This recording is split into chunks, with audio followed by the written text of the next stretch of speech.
Salam, hari ini firman Tuhan sebagai sermon message adalah terambil dari Kolose 1 ayat 13-14 yang berbunyi, Ia telah melepaskan kita dari kuasa kegelapan dan memindahkan kita ke dalam kerajaan anaknya yang kekasih.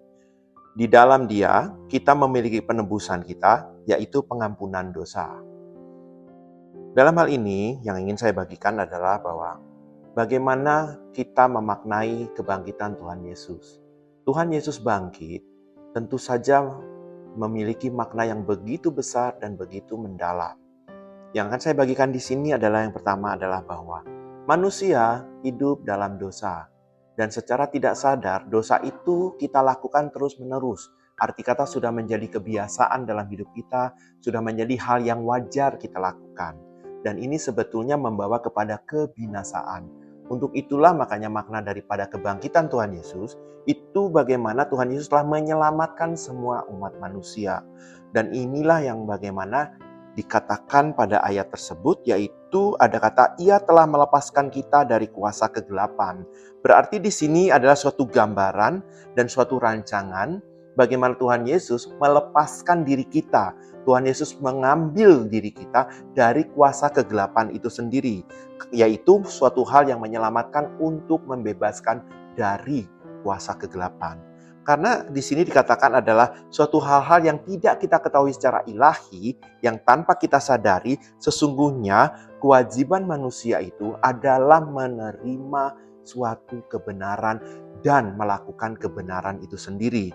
Karena tergumul dengan dosa inilah, makanya ketidaktaatan serta kemaksiatan jadi menyertai di dalam hidup kita. Dan inilah yang harus dilepaskan oleh Tuhan Yesus, supaya kita pun lepas dari penderitaan-penderitaan yang justru mengiringi akibatnya oleh kuasa kegelapan itu sendiri.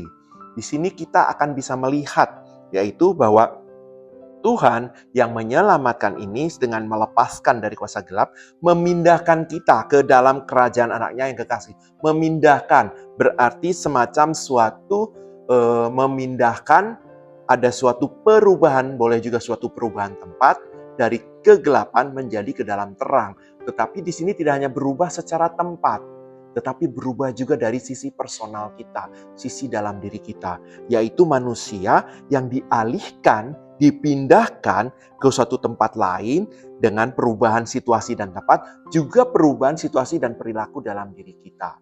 Dengan demikian, kita akhirnya sadar, oh iya, ini sudah bukan tempat kita lagi, tetapi tempat yang seharusnya adalah di dalam kerajaan Allah sebagai kekasih daripada Allah Bapa. Ini berarti menunjukkan bagaimana kasih yang begitu mendalam dan begitu kuat justru membawa kita ke dalam kerajaannya yang penuh damai sejahtera dan sukacita.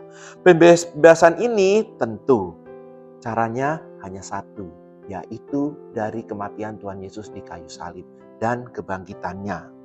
Dengan demikian bahwa kita yang telah bebas dari kuasa kegelapan itu, kita lepas dari murka pembalasan Allah yang kudus. Murka Allah yang maha dahsyat yang seharusnya kita terima, justru kita tidak menerimanya karena kita telah dibebaskan oleh kematian Tuhan Yesus di kayu salib. Dengan kebangkitannya inilah makanya hukuman dosa yang seharusnya pantas kita terima menjadi dilepaskan dan kita terhindar atau kita terlewati atau kita lolos daripada murka Allah yang memberikan hukuman yang begitu berat sebagai hukuman dosa yang harus kita terima. Tetapi oleh Tuhan Yesus kita tidak memperolehnya itu. Justru kita memperoleh keselamatan. Dan di sini juga disampaikan bagaimana bahwa penebusan itu, Yesus mati di kayu salib adalah untuk menyelamatkan kita dengan menebus dosa kita. Karena dengan demikian kita memperoleh suatu pengampunan. Dosa kita dihapus, dosa kita dimaafkan. Secara tepat dosa itu berlalu. Bahkan dosa itu justru tidak pernah lagi diungkap bangkit atau diungkapkan, tetapi dosa itu ditinggalkan benar-benar. Dengan demikian, selaras dengan kita masuk ke kerajaannya, kita memperoleh penghapusan hukuman dan kita hidup menurut kehendak daripada Tuhan Yesus untuk kita berjalan menjadi anak-anaknya, sehingga kita benar-benar masuk di dalam kerajaannya dan kita memikul salib kita untuk memuliakan nama Tuhan. Dan kita benar-benar mengucap syukur atas kasih karunia Allah Bapa, di mana kita memperoleh damai sejahtera dan anugerah yang diberikan secara cuma-cuma dan dicurahkan kepada seluruh umat manusia. Dan kita pun sudah seharusnya sebagai orang percaya harus meneruskan ini kepada setiap jiwa dan kepada orang-orang yang masih hidup di dalam kuasa kegelapan untuk memperoleh terang dan bersama-sama memuliakan nama Tuhan di dalam kerajaan-Nya. Demikian firman Tuhan untuk sermon message hari ini. Tuhan Yesus memberkati. Shalom.